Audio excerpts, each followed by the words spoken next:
और याद रखो 2-3 शादियों के बाद ना सियासत के बगैर ये रिश्ते नहीं निभाए जाते। इनमें बहुत दफा आर्टिफिशियल गुस्सा करना पड़ता है, बहुत दफा आपको हो सकता है रोना भी पड़े, हालांकि रोना ना आ रहा। रिश्ते सियासत से निभाए जाते हैं, सच से कभी भी नहीं निभाए जाते। कि आप बिल्कुल सच सच लेके एकदम परफेक्ट जिंदगी गुजार रहे हो, ऐसा नहीं होता। टोपियों का पूरा एक बिजनेस खोलना पड़ेगा आपको। कभी किसी को टोपी करानी पड़ेगी, कभी किसी को टोपी, कभी किसी को टोपी। ये धोखा देने के लिए टोपी नहीं है। कभी घुमा रहे हो बात को, कभी यूं कर रहे हो, कभी यूं कर रहे हो। कभी बेगम बिल्कुल भी अच्छी नहीं लग रही होगी, फिर भी उसकी तारीफों के पोल बांधने पड़ेंगे आप। जब एक बीवी होती है ना, आप उसको बुरा भला भी कह दो, कुछ नहीं होता। उसको पता है मेरा ही शौहर है ना, कहां जाए।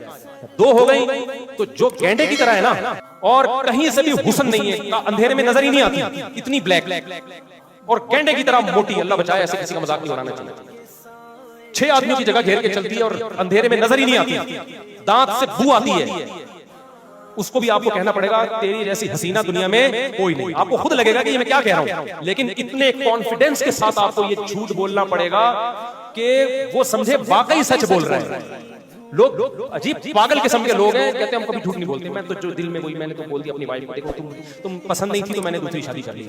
अबे तूने तो बेड़ा गर्क कर दिया। एक तो तू उसके ऊपर शोकन लेकर आया है, ऊपर से उसके बोल रहा है तू मुझे पसंद नहीं थी, तूने तो ज़बा कर दिया उसको। बोलो तेरे जैसी हसीना दुनिया में पैदा ही नहीं हुई है। तो सुकून मुझे तुझसे इतना मिला है ना कि मैं चाह रहा था ऐसे 3 सुकून। कुछ भी बोलो वो आपका हेडेक है, लेकिन इसमें ये नहीं होता कि बिल्कुल पागल आदमी लोग हैं मुझे आके बता रहे होते हैं। मैं कहता हूँ भाई तुम नहीं करो दूसरी। मुझे आके बता रहे होते हैं कि मेरी बीवी मान नहीं रही थी ना, वो कह रही थी क्यों कर रहे हो आप दूसरी, क्यों कर रहे हो आप। वो मान नहीं रही थी, तैयार नहीं हो रही थी। तो जब बहुत ज्यादा इसरार की, मैंने उसको बोल दिया देखो मुझे तुम्हारे पसीने से बदबू आती है, इसलिए मैंने कहा यार तुम तो बड़ा पागल, मेरे पास क्या आए हो। अगर आती भी थी यार, एक बीवी होगी ना, अगर पसीने से बू भी आती है आप उसको बोल दो बू आती है, वो इलाज करा लेगा। दूसरी आपने बोल दिया इसलिए कर रहा हूं, इसका मतलब वो कह रही यार एक तो मेरे ऊपर शोकन, दूसरा उसके पसीने से खुशबू आएगी जाहिर है, तो मेरा मियां तो हो गया उधर का, मैं तो रखेल की तरह रहूंगी घर में। आपने तो उसको जीते जी ज़बा कर दिया ना। तो ऐसा इतना सच बोलने की जरूरत नहीं है। खोपड़ा इस्तेमाल किया करो यार, तो उसमें झूठ ही चलता है।